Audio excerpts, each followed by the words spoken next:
May adlaw kayong minahan, and in my life sa full-time mom slash makeup artist slash content creator. Hoy, laban.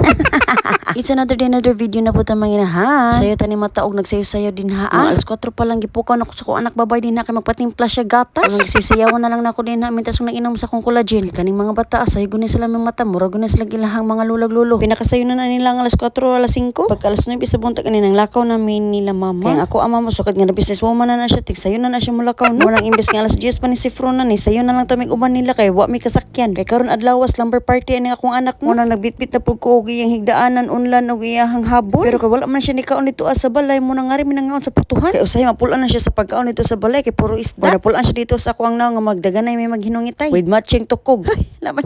Ay og diri gay may sa putuhan mo kaon mahurot na usa ka platito nga puto. Uban bata pa na nga to pa na sa Jollibee mag-request pero si Jud diri ni sa putuhan. Gawaswak sa budget sakto pag kaayo busog imong tiyan. Tapos dool na po ni sa eskwelahan niya. Kay nabusog naman ang iyang tiyan kay nakahurot naman na siya usa ka platito nga puto. Ay ako na nitiwas sa uban. Ang akong diet ani guba gid basta puto na. Ambot magpangita mo ka sa lami aning puto gud. Lami kay siya ipares aning manyalog gud. Unsa kay lain gibutang ani ni ating ingredients nga lami man gid taon magpangita man ka. Naman.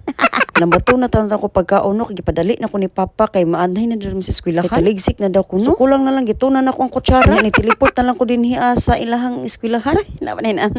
Dili mo talagi ko mo anhin no kay gusto na ko nga sila ra papamuhatod ani ni Fronan. Kaso kay first time magud na akong anak ani mo attend og kaning slumber party mo nang ako na lang ni grab din ni as opportunity. Opportunity pagud taon. Hoy, lawan.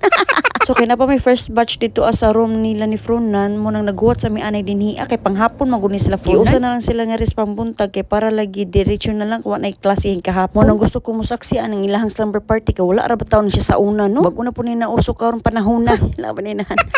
Igor gud ta manghimantay din na sa sulod sa tong mga anak ug nagunsa na sila din ha. Pero kay nagka-traffic pa man mo nagitanggalan sa anak ko sapatos ko anak diri sa gawas usa sila musud dito sa room. Unya ako na siya gipakuha sa iyang bag na og ang iyang higdaanan kay paraon niya diretso na lang siya pagbukad ana. Ang sudan ang iyang bag ang iyan ang unang og habon. Plus ang iyang pajama kay dili gid mawa ang pajama kay slumber party. Gulangita sa kong pisto nga asa ni nako kabutang ng iyang bag kay padali ra ni kuhaon unya. Nabutang na pug ko sa pagkaon dito as ilang lamisa kay para ilan ay share. So before sila mag-start unsa na mo biyaan nagpictures anay sila din ha. Unya after 2 hours amo na sila gibalik din hi kay pangtawag na ni teacher. Man na daw kuno sila nag-slumber party. Syempre kay wala makaay ning mga oning mga bata. So kami nagkaon sa mga salin-salin nila. Pilar bagay kaon taon sa bata. So sayang man pug dili na namo kauno mo nang hinihinay na mo kaon din ang mga parents. Unya kay dili man gid mata mo na mo pagkaon ang mga parents so magi-bring home na mo ang transform into Sharon Cuneta. Ang balutin mo wag ang wag iyo.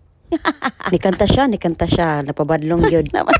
Siloan agud ko ninyo no. Pag man magpanghipos dito sa sud sa ilahang room dinhi mi nang lakaw namin nila mama kay nagdali na mi. Kay pagsaupan na ang mga bata. Tapos pag dumali na mo anang taon na siya kachinila sa kong anak kalaki. Kuwang na lang mahigda na din na sa kasada. Mao manguli na mi sumaro to mga inahan. Salamat sa pagtanaw inyong inahan. Laban. Ciao.